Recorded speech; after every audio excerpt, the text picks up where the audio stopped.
It's going to be hard to figure out my mouse. A good number more people, but I'm going to go ahead and get started because I do want to make sure we have time to cover everything today and have our conversations. So thank you again for coming. I really wanted to do this presentation about the impact of charting LifeCourse framework and tools on people with disability living more self-determined lives, because this connection between self-determination and charting LifeCourse for me was instrumental to my own learning and skill development when it comes to the framework and the tools. And when I better understood why self-determination is an effective way to promote better lives or to help people have better lives, I found myself more motivated to use it. More and more often, I was able to draw on it because I understood better that correlation. So I wasn't just using Charting LifeCourse for the sake of using Charting LifeCourse anymore. Instead, I was doing it because I understood that deliberately attempting to cultivate and support individuals to have and lead more self-determined lives improved quality of life. And more importantly, it improved overall happiness, right? So I wasn't just planning or solving problems. I was striving for a better quality of life for myself, for my daughter, for my family, and for others that I care about or support. So think about it. If we approach planning and problem solving or integrating support with this focus or purpose of self-determination, I think we're more likely to find success and therefore more likely to maintain a commitment to the vision, right, across time. All right, so let's get to it. I want to remind you that Charting the LifeCourse is us participating in this conversation in Ohio is part of a greater conversation through the Charting the LifeCourse Nexus at the University of Missouri, Kansas City. We're one of up to, I believe now 22 or 23 states that are participating in some capacity in the work. So it's exciting. We're getting ready to go to the showcase, the national showcase, to learn what everyone else is doing and bring it back and share ideas with folks here. So please keep coming back and attending trainings. We're part of a team, and you see Erica here. Erica and Tracy are featured on this slide because they're the ones that keep these trainings going. And so they make us look good. They help us and support us in making sure we get the information out to you guys. So great people, great information. If you ever have questions, go back to the two of these guys and they'll be able to answer those for you. My name is Celia Schlomer. I am a family support coordinator, senior engagement specialist, depending on which hat I'm wearing. I sit down at Cincinnati Children's Hospital. Most importantly, I'm a mom of kids who have various abilities and who have brought me into great spaces where I continue to learn, like this one. And all of this work is sponsored by those people that are part of the Family Resource Network of Ohio. That includes your Ohio Department of Developmental Disabilities, the Department of Education and Workforce now is part of this work, our Ohio Developmental Disabilities Council, and then both of our university centers of excellence, the Nislonger Center there in Columbus, which is where Erica and Tracy sit, and then the University of Cincinnati Center for Excellence, which is where I sit at Cincinnati Children's Hospital. So if you are someone with a disability or a family member of someone with a disability who wants to hold rich conversations with family and friends and the people that support you, if you are someone who wants to help others talk about life goals and plans, to problem solve at any stage of life, preschool all the way to graduation, if you're a person who wants to think about what needs to be done now and in the future to help yourself or someone else be successful and more self-determined, then you're in the right space, because that's what we're going to be talking about today. If you're a professional who wants to build on your own understanding of the needs of your students or the individuals that you support and their families, if you're interested in encouraging rich conversations about what folks can do to be successful and more self-determined from preschool all the way through graduation and beyond, If you want to help others think about how choices and decisions and experiences now can help them in the future, this presentation is a great start. Learning more about charting a life course and the framework and the tools and the experiences of those in Ohio who are using them and across the US is a great place to start. So let's start with the basics. What is self-determination? What are we talking about here, right? Self-determination is the process by which a person controls their own life, right? But more broadly, self-determination means having the skills, the knowledge, and the belief system, the belief that you can, to set and achieve the goals that a person wants for their life. It involves understanding strengths and not being limited by the things that we might see challenging in our own lives, and believing that with work or with focus or with self-determination, we have the ability to succeed, right? So there's a real science behind this idea, though. Appropriately called self-determination theory, it's based on the belief that all people are born as somewhat proactive humans, this tendency or need to be growing, mastering challenges, and integrating new experiences, and more importantly, building on it's built on this theory that feeling in control and connected to others affects how we do things and how happy we are. So let's say that again. It's based on a belief that everyone is born somewhat with a tendency to want to grow and master challenges and integrate new experiences into our life. But more importantly, it's built on a theory that feeling in control and connected to others affects how well we do things and how happy we are. So take a second and think about that. Can you guys drop in the chat? And I know it's late afternoon, so I'm really hoping some of you are going to humor me with this. Drop into the chat where you see this ring true in your own life. Where do you see your performance and your contentment impacted by feeling in control of what you do or connected in relationship with others that you do it with? And I'm going to sit and wait and see some stuff in the chat. So humor me a little bit and put into the chat places where you see this ring true. Where do you see your performance, what you do in a room, how you participate, and your contentment impacted by what you do or your connected relationship in that space?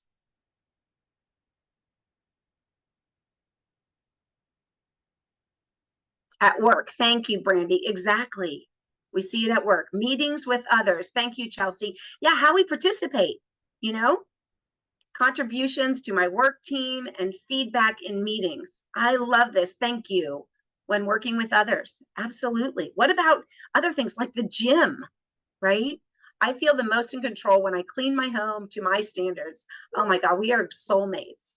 I feel the most impacted that I'm available to provide the individuals I work with while formulating the Ohio ISP plans. You know, when my house is clean, I'm in a whole different place. When my house is organized, when I feel in control of those pieces. Absolutely. Organizing the office at work and at home. Thank you, Lillian. Yeah. I mean, think about it. Things like being successful at the gym. When I feel like when I feel like I'm in control of how much I'm doing there or what I'm doing there, and I've got a good connection with the people I'm working with there, I go back. Think about it within friendship. You know, that idea that when we're connected and we're kind of working well together, and sometimes I choose and sometimes you choose, we feel more satisfied, we feel more connected, we feel more successful at even just basic human relationship. So this is really important. Hold on 1 second. I got to get my cursor to want to move forward again. So think about it. So let's look at this just a little bit longer. When we delve deeper into self-determination theory, it can help us understand why using the Charting Life Course framework and tools can truly have an impact on outcomes. So I first learned about self-determination and individuals with disabilities leading self-determined lives through the job I'm in now and being introduced to Charting Life Course in 2015. My scope of experience really didn't bring me into that type of conversation prior to this. And although I understood some basic theories about motivational theory, in the sense that I had 4 kids and I had to keep things motivated and keep things moving forward, I never really had wrestled with the term self-determination until I got into this role. And as I began to understand the fundamental elements of the theory, I really gained an understanding of how self-determination impacts achieving the good life, right? The good life that Charting the Life course talks about, and how Charting the Life course can really empower people to have that kind of impact on their own lives or the lives of the people that they care about. So one of the concepts that's illustrated in the graphic that you're looking at now, one of those concepts is there. So these are 3 psychological needs that are essential for individual motivation and personal well-being. So autonomy is about feeling in control of our own behavior and of the goals that we want to accomplish, the things we want to accomplish, what we do in general, and having a sense of choice and free will, rather than feeling pressured or controlled. Competence, that's about feeling effective and capable and handling the challenges to achieve the things that we're trying to achieve. Relatedness is that need to feel connected and cared for by others, to belong and to see yourself as part of a social group like family or friends. And having these strengths increases our perception of doing well. It impacts how we see the quality of our lives. So when we perceive a good or a better quality of life, we evaluate ourselves as happier. We feel happier. And conversely, if these things are missing, it can make us feel bad and we don't do as well or feel as well. So self-determination is a little bit more than just control. It involves looking at your strengths, your weaknesses, your needs, and your preferences. So the educators in the room, we know that in transition, we start to really tap into strengths, weaknesses, needs, preferences. We do it across the lifespan, but just knowing that as we tap into those, we get a little bit deeper look at what we are trying to accomplish and how we can motivate ourselves to accomplish those things. So this idea of self-determination comes from that ongoing, intentional, person-centered conversation that captures someone's wants, hopes, dreams, and opportunities that allow them to be seen, to be heard, and truly included, and helps them to build connections that lead to true belonging. This is what self-determination is all about. Self-determination is also something like good manners. We can start learning self-determination skills from birth by having those opportunities to make choices, to learn about ourselves through varied experiences, to build community connection first within family, then within school, then beyond school and into community, right? We can develop skills and learn responsibility, and all those things add to how quote unquote self-determined we are, right? And so we want to have an eye on those across the lifespan. We do it for each one of our, as a mom, I do it for each one of my kids, right?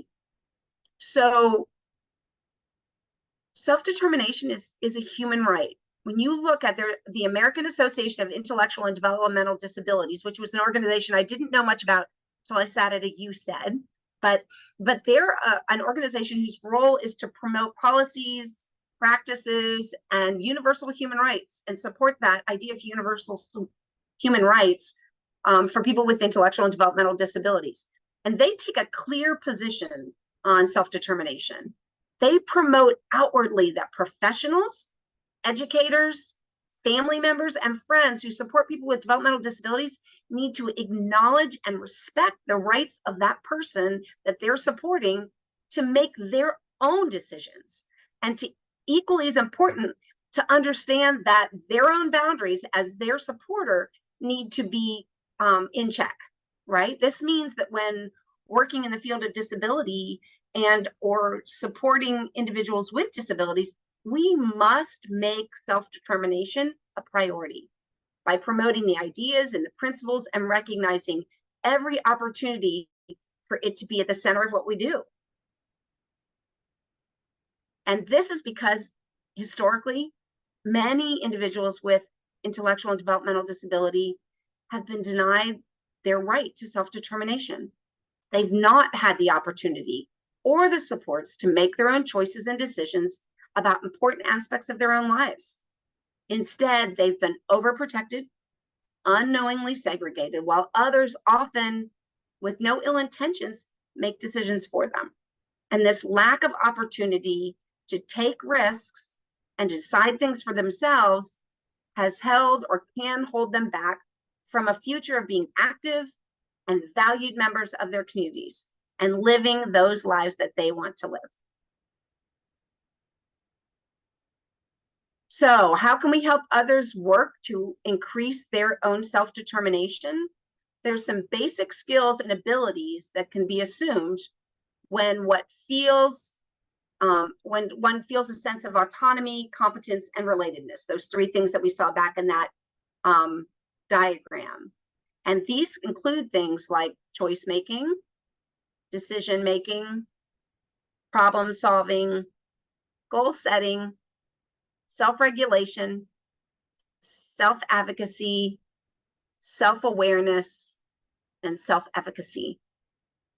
And these ideas were put together, were brought together through a lot of research. And if you're ever curious about this research, Michael Wiemeyer does a lot of different layers to his research, has a lot of different layers, and it's easily read and enlightening, I would say, for when I was going and doing my learning. So you got to keep in mind that these skills do not need to be done with complete independence. So I don't have to be, completely self-regulated independently. Each one of us has a balance of this, and we get help from folks in our day-to-day to manage these and to be better at them. I don't problem solve alone. I don't math alone. So we always are using the help of others that we care about. And it also improves with practice. So the more opportunities that we have in decision making, the better we are going to get at knowing who to ask for help in making a decision. The more successful decisions we're going to have, the more we're going to be able to adjust and correct if we've made a decision that we're not happy with the result. So when we do each of these things, we get support. We're not completely independent, and we have different skill levels. So a lot of places we're supported. A lot of places I Google. I don't know about you guys, but when I'm talking, when I'm trying to learn something, I Google it. I talk to professionals. I talk to friends. I learn about opportunities and experiences where I can learn more, right? So when you look at this list, it's not surprising that people are seen as not having these skills, because people with disabilities may experience less opportunities to even develop them, to use technology. They may have fewer friends to tap into and ask about what their experiences have been. They have fewer opportunities and fewer experiences to gain the knowledge. And so we want to continue to grow our own knowledge as professionals who support them, as family members to support them, to ensure that that changes. In addition, the research on self-determination, when you look at high school students with disability, they found that the concept of self-determination involves 5 key components that define the student's ability to control their life and make choices based on their value and interest. They include knowing yourself, valuing yourself, the ability and perceived value of planning, knowing how to act and having an opportunity to act on that plan and have experience because of it, and then being able to be supported as you learn from that experience. So when you know yourself, you're able to decide what's important to you. And when you know yourself, you know you have admirable strengths, and that adds that competence piece, right? When you know yourself, you become more confident to set goals and to act on those goals and see what happens. And you are more willing and have more opportunity to take risks and access the support to take those risks. And then you have the opportunity to realize you can be successful and you can make adjustments if it doesn't turn out the way you wanted it to. So I really think that supporting people with disabilities and those who support them, because as family members, we need support too. As community members and professionals, we need support too. But I think that supporting people and those that support them to understand the Charting the Life Course framework and its principles, along with experiencing the use of the tools, will lead to more self-determined lives for both the people that we support and their families. But there's more than one person in this equation, right? We're supporting that self-determination of both the person with the disability and the family member that's supporting them. But the tools work in the same way for both. And they are they're separate sheets. So if you've been to a Charting Life Course training before, you know that we have a tool for the family and a tool for the person. But the conversation that comes when we bring those two tools together and share what's on them can really be enlightening. But let's get to the real concept of Charting the Life Course and kind of see where this all plays out. Enough of the theory, right? Whoops, sorry. Try one more. There we go. So those of you that have been to a Charting Life Course training before will recognize this as our core belief. Charting Life Course core belief says that all people have the right to live, learn, love, work, play, and pursue their life aspirations in their community. It purposefully does not say all people with disabilities, because all means all, right? And this really reflects self-determination at its core, because when you understand what we mean by all people have the right to live, love, learn, work, play, and pursue your life aspiration within your community, we're saying you have that catalyst of control, you have the competence, and you have that connection, right, of what comes with self-determination. So we already start right straight out of the chute having an understanding that what the goal is to provide an opportunity for a self-determined life for everyone, right? And then we can look at the one-page person-centered description, which is one of the Charting the Life Course tools. And it really is, as we've talked about the things that I talked about earlier, we can see that self-determination is a byproduct of people knowing themselves and understanding their value. So remember back on one of the first slides, I said that some of the needed self-awareness of self-determination comes from that ongoing, intentional, person-centered conversation. We get to know ourselves through others. We see what we're capable of. We begin to share and see what comes from sharing that and the connections that it creates, right? So people of any age who possess a self-awareness and a self-knowledge and are able to recognize their own strengths, their limitations, and the ability and their abilities have a stronger foundation for making effective choices and decisions.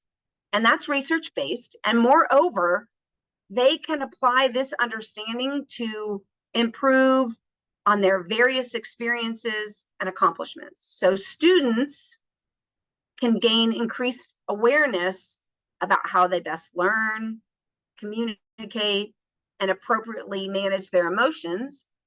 I, as a working adult, can also think about ways that I can become more aware about how I can learn in the workplace and communicate. I'm seeing Lillian said organizing the, I'm sorry, that was a one-page person. I'm sorry, that was a comment. So each one of us in our roles, in our spaces, becomes more and more self-aware, and we can respond to that self-awareness, and we can become, we can increase our own self-determination. So when you look at the one-page person-centered description and its role, it really can help students, people, teachers, family support coordinators to know yourself and understand your value.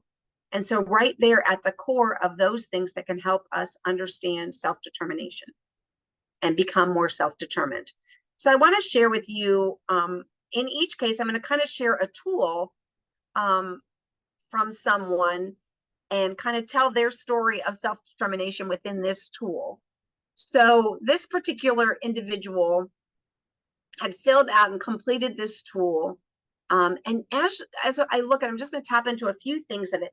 They were really struggling with competence, their belief in themselves of being competent, and that relatedness in employment.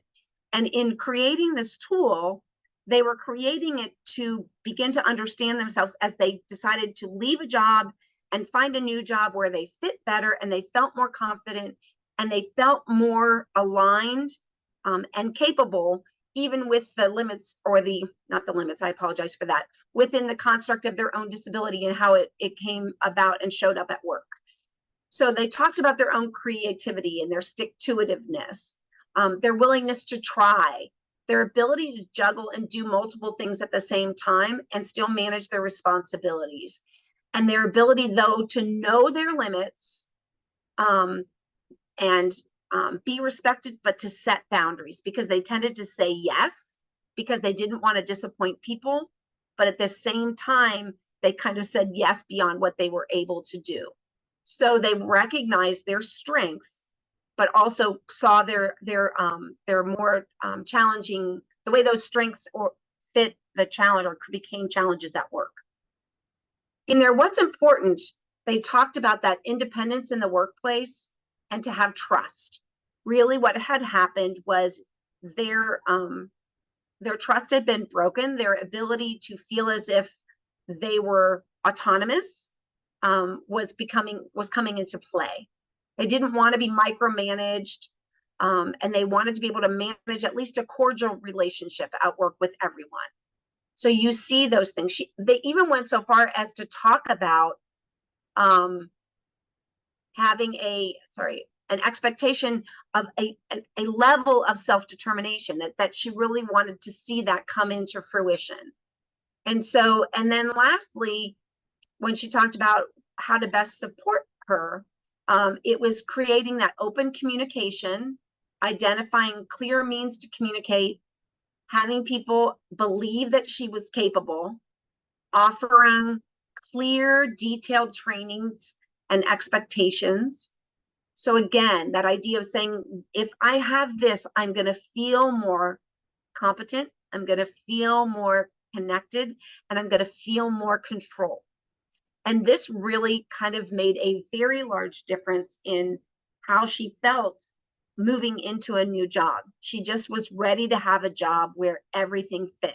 And I thought she did a beautiful job in using this tool to help her become more knowledgeable about what she needed in work, and then how she would share that information that she put on this tool with people as she moved through the interview process. And it wasn't like she handed the tool to someone, but by becoming self-aware and knowing herself a little bit more, why she wanted to leave work, etc., and the job she was in, it became more evident to her how to share it in conversation with others. So let's look at the trajectory. Exploring possibility requires people to see something they want to work towards, something slightly out of reach.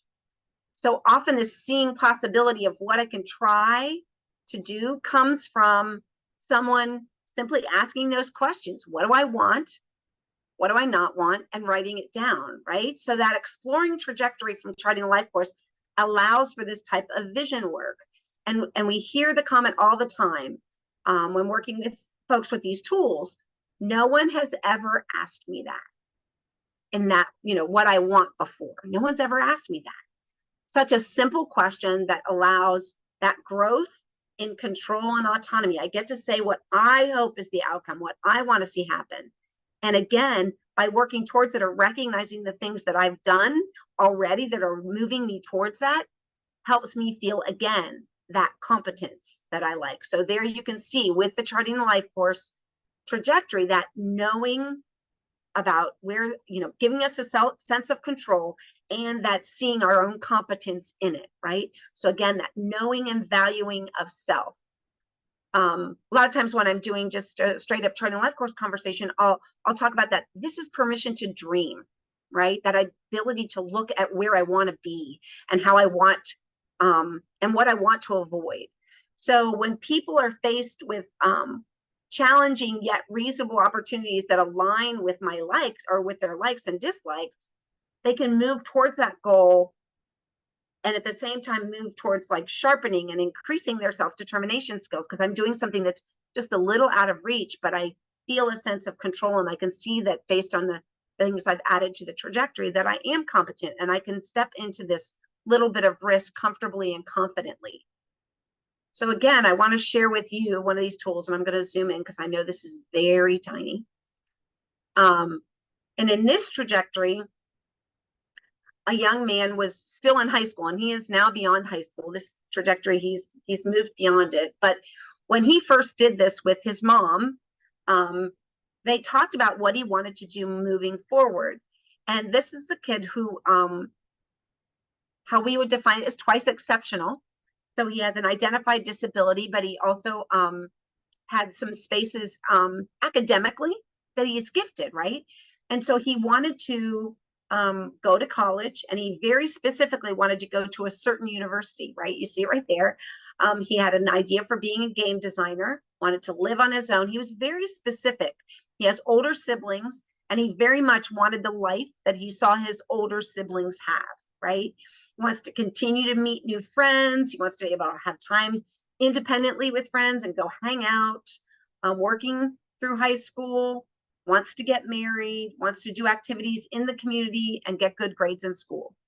His don't wants were very simple. He did not want to be overweight. He did not want to be alone, and he did not want to have anxiety. And so very simple things that he's trying to accomplish. I'm trying to move this over. And when he was able to list out those kind of steps, he was looking for summer work back when he was in high school before the pandemic. He had gone to a game camp. So you can see how he's moving forward on each of these, and how each one of those things is going to add to his confidence that these things in this box are in reach, right? So it gives you that sense of being able to explore and learn, have a sense of autonomy. And the great news is, as we think about or see and watch him, is that he is now at school. He did get an offer from the university that he listed here, but he actually chose a different university, and did so because the level of support and the connection that he felt gave him a level that he could see himself more confidently and more in control because of the supports that they laid out for him as a way to support him as a student with a disability. So it really helped him to manage that piece and understand himself. It helped him make the choices of where he would go to school, right?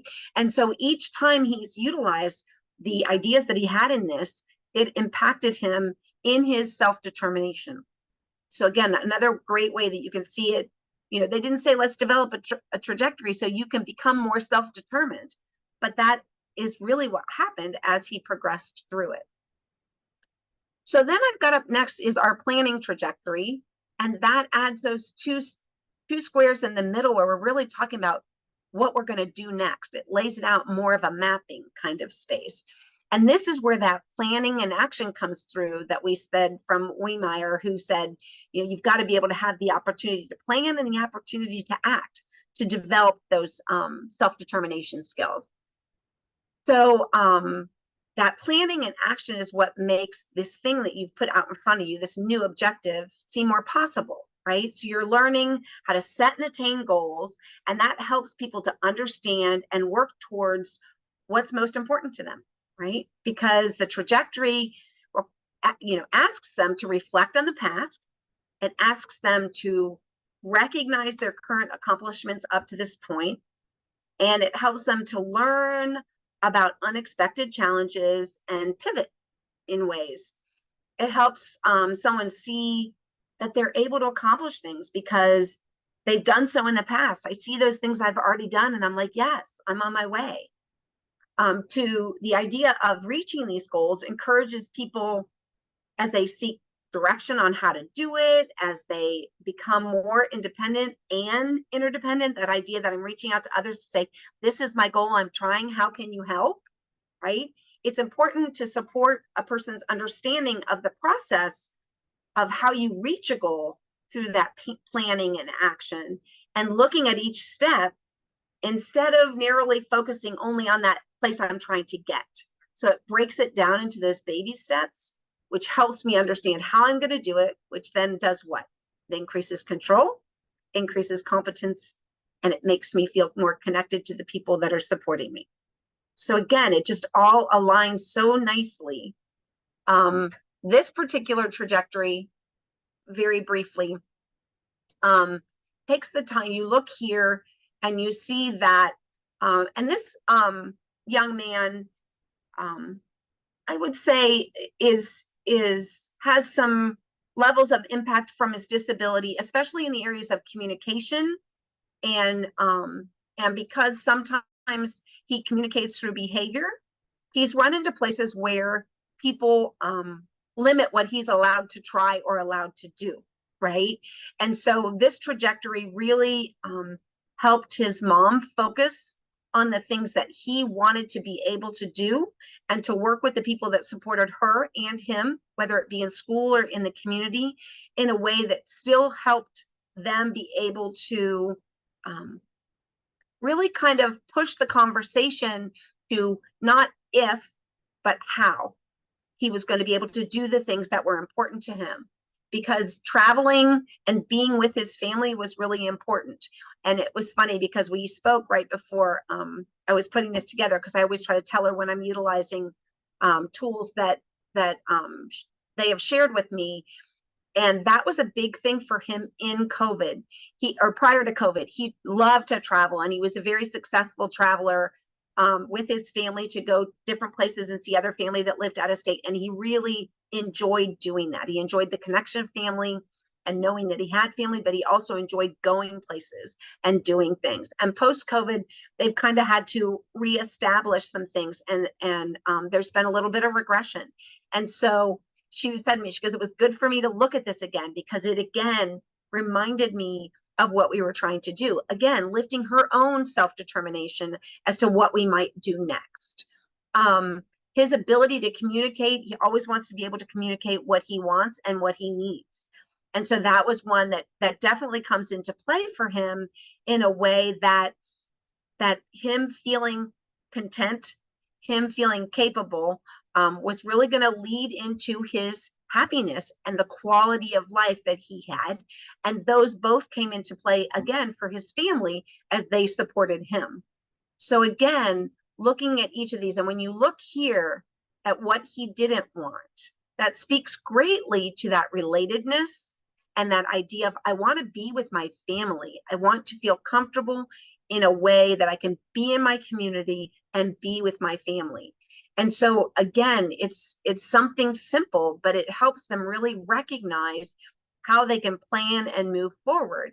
And as I said, when I shared this, when I talked to her about this, she talked a lot about how she needs to go back and they should readjust their plan and their action plan to begin to move towards this again, because life has, we've come out of COVID, we're doing more, but because he needs some more attention in these areas so that he can have that life he wants.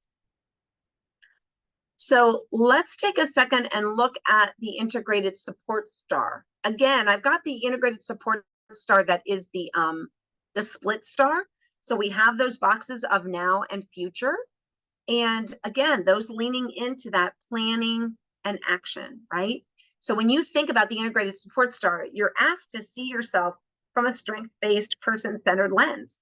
What are your strengths and assets, right? We start right there. So it's supporting that development of autonomy and competence, right? Relationships corner. So we're right there into that relatedness, that by name, it aligns with that need to develop a sense of relatedness. This, along with identifying community-based supports to address the need for connection, to lend to a more self-determined life, is kind of obvious. And then not forgetting that the use of technology has a level of status attached to it, along with access to information and knowledge, which both gives us a catalyst of control, a sense of competence, and because it allows us also to connect with others through technology, it goes into that relatedness. So the star is primed for exactly that. Another tool that I want to tap into briefly is the life domains and vision tools. Because when we talk about charting the life course, we know it brings to the table those domains, those 6 domains. It asks us to consider all facets of life, not just the one that we're kind of leaning into because of a system. So we lean into school being a focus and an importance because we're in school, right? Or that idea that we're moving through school for the opportunity to be employed. So we're not leaning just into those places, but we're also not leaning into spaces or away from spaces because of fear, right? That idea of safety and security becoming something that we really focus on, and we aren't leaving room for dignity of risk. That idea that we're focusing on being healthy or staying healthy or employment, but we're looking at all facets of life through that Charting the Life Course domain lens, right? And Charting the Life Course and self-determination remind us of the importance of that, the importance of social and spiritual, the importance of advocacy and engagement. So all those things are important. So setting goals and prioritizing goals across domains really helps us support a vision of a whole integrated self-determined life, right? And with the use of this tool, just like with the trajectory, you can realize successes in both identifying a vision in addition to moving towards it. And as you work with other tools to support progress on any of these visions, you'll learn and make adjustments, and this increases all those things that we talked about. So I think that, again, it's easy to see how each one of these adds to us moving towards a more self-determined life. And so we're looking into that space of experience, outcomes, and learning that comes from the idea of self-determination theory. So if you look at this particular vision tool, I'm going to zoom in on it again, you see a young man who was, first and foremost, I want to make sure that English was not his first language, so sometimes the tense in this is not past tense, but wanting to know that that what he had a vision for when he graduated from high school. He and his mom in his middle school years began this conversation. And the reason I brought this up for that experience and outcomes and learning is because after completing this tool was when they as a family really engaged deeply with Charting the Life Course and its role in helping grow his life as he moved through school and thought about his life after school. And what ended up happening was he was able to, because of thinking in each of these domains of what he wanted his life to look like when he was quote unquote grown or out of school, it opened a door and a willingness for him to use the tools like the planning trajectory for what he wanted to do now until he got to high school and what he wanted to do in high school until he graduated. And he's gone through a story that is just beautiful in terms of his own self-determination and watching him take control of what he wanted in his life. Because part of the decisions that they made after COVID, so this was happening early, right before COVID, he was in 6th grade. And as COVID rolled out, for lack of a better term, he was home and doing homeschooling with his mom being his primary support. And there were some really good things that came out of that. Mom became more self-determined because she understood him as a learner better. She was able to communicate and go back to her school about how the way things were built in COVID really helped him in a lot of ways. Ultimately, he made a decision in his early high school years, late grade school years, that he didn't want to remain in his public school and wanted to attend a different school. And they made that decision together, and they moved him into a different school that was not his public school. And within 3 weeks, without talking to anyone, or not, I don't want to say not talking to anybody, but on his own, of his own fruition, he made the decision that this new school was not a match for him. He came to his mom after writing a letter that he was going to share with his principal at his new school that day, that he no longer thought it was a fit, and he thought he needed to go back to his high school. But the self-determination, the autonomy, and the confidence that was needed for him to begin that conversation, the relatedness, the connectedness to his family, to his prior school, and to his current school, all come into play here, right? Of him really reaching a point where he made a decision for himself that he thought was best. And even the school looked at his mother and said, "Why are you letting him do this?" And she said, "He's done all the work. He knows what's working and what's not, and I have to support that." And it was just a beautiful way of showing how this can unfold when we're given these opportunities. So when we foster opportunities for self-determination, we need to do it across all life domains, right? We're helping others see and know how they can ensure a person's voice is at the center of their meetings, that those meetings are about their own wants and their needs. We want to ensure that they're supported to be at the helm of making any decisions about themselves. We want to ensure that they have the skills to know and the opportunities to share their talents, their strengths, and their abilities to the level that when they're not there sharing those, they're missed, right? Supporting their learning to be able and willing to share their interests and preferences, to talk about their disability and their healthcare needs with others that will support them.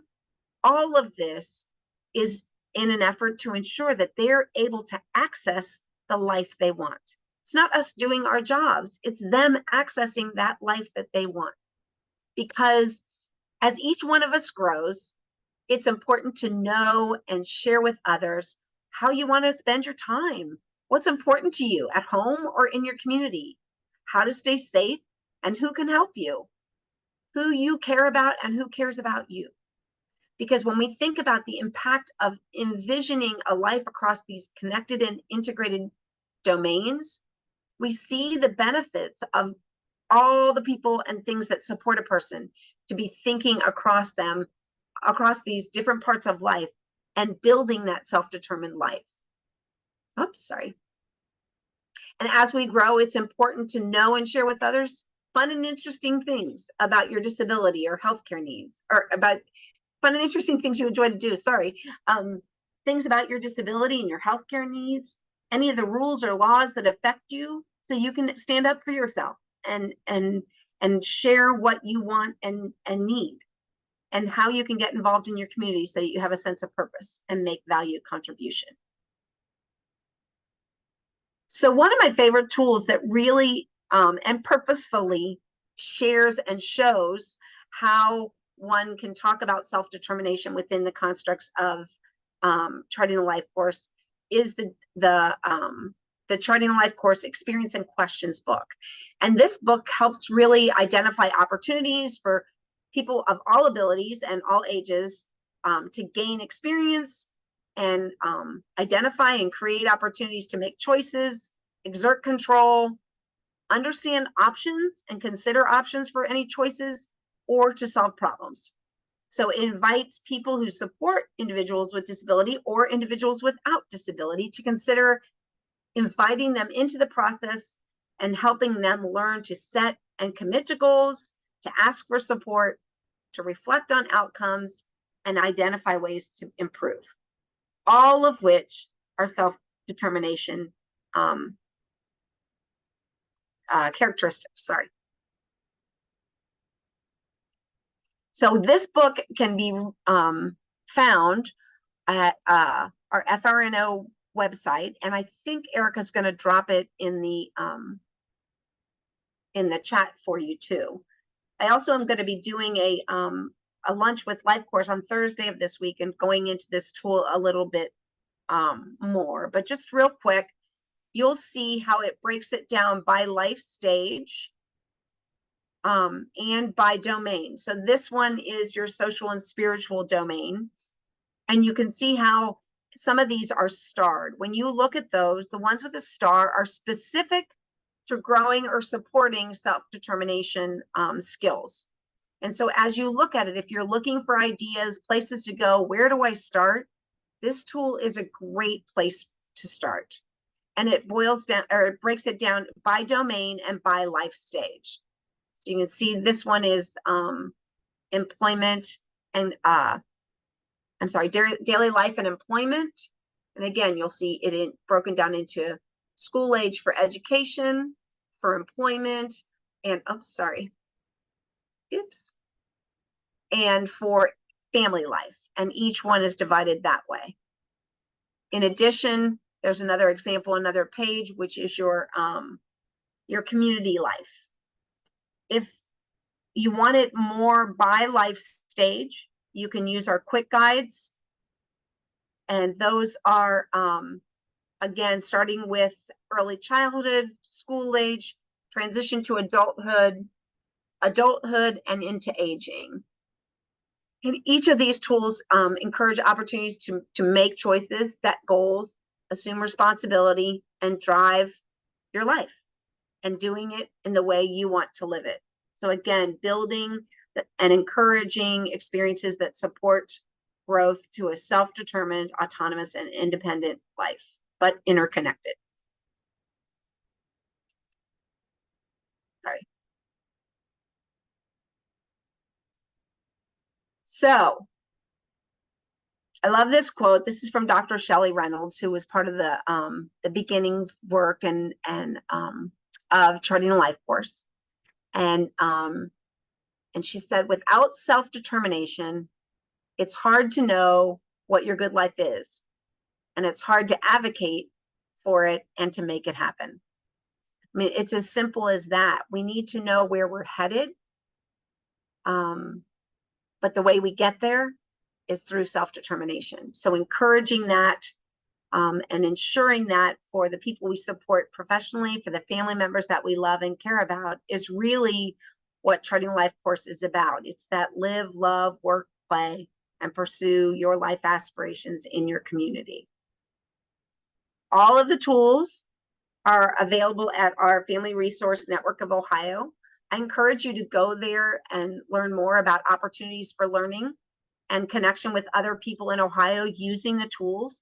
I find that I can learn from the website and I can learn from watching videos, but also learning from what others are doing. You can go to our Facebook pages and hear stories. Come to our community of practice meetings. We have one of those coming up the end of this month, and hear what folks are doing and how they're using this great tool. It's a great way to share. You can take it and share it with the people that you support and their families, and use it to educate others in your work and in your role to learn about this work and support families in a new and different way. As I mentioned before, you can go to the FRNO website and go to the calendar, and you'll see the event that I spoke of that's going to talk about the Blue Book on Thursday, but you'll also see 2 or 3 events that are coming up that Barb's doing this week, Barb Severus, and you'll see other opportunities. And it's a great way to stay on top of the learning that's possible here. So I'm very excited to continue this work, and I hope you guys will continue to tap into it and visit and learn more. And make sure that I want you to know who it is that brought this work to us. I ask that you take a minute when you're finished here today to complete a survey and let us know what you liked or didn't like. I really do pay attention to those and tweak what I do or how I do it based on what I hear. So I appreciate all of you that take the time to fill those out and give us your thoughts. It also helps our funders know that we're doing what they asked us to do, and we're doing it in all the places we need to do it. And if you know of anybody that would benefit from this training, please let us know. Okay. Thank you so much, Lenisa. I appreciate you. If anybody has any questions, feel free to unmute. It was a lot of information and jam-packed in a short period of time, but I wanted to make sure I give an opportunity for questions if anybody has them. Cecilia, I have a question. This is Carmen. Can you explain Yeah, again what Carmen. the stars mean again on the guide? Say that one more time. The stars. So the Yes. stars mark those questions. So it asks a question that gets family members and individuals people thinking about certain things. So there was one that says, "Are you creating opportunities for me to make friends, etc." When you then if there's a star by it, means that by doing this, by creating this opportunity, by answering that question yes, or doing what's suggested in that question, you're creating opportunities for self-determination, to grow and happen in the person that you're working with, in the child that you're supporting. That makes sense? So there are places where we're building self-determination by acting on those particular questions or experiences. Okay, and then you're using the tools to You map out. can use the tools for that too. Yeah, you can, but you can also just join a club, or go make a friend in different ways at school, or encouraging a play date. That's one thing one of my favorite stories is a family that after seeing that created an opportunity for a play date, because mom was lamenting that they weren't being invited on play dates, but she just got the bravery to say, you know what, I'm just going to invite somebody here, and it turned out beautifully. So I hope that helps.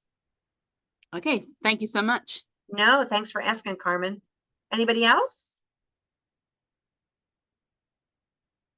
Erica's filling the chat box with all the upcoming trainings, so check them out.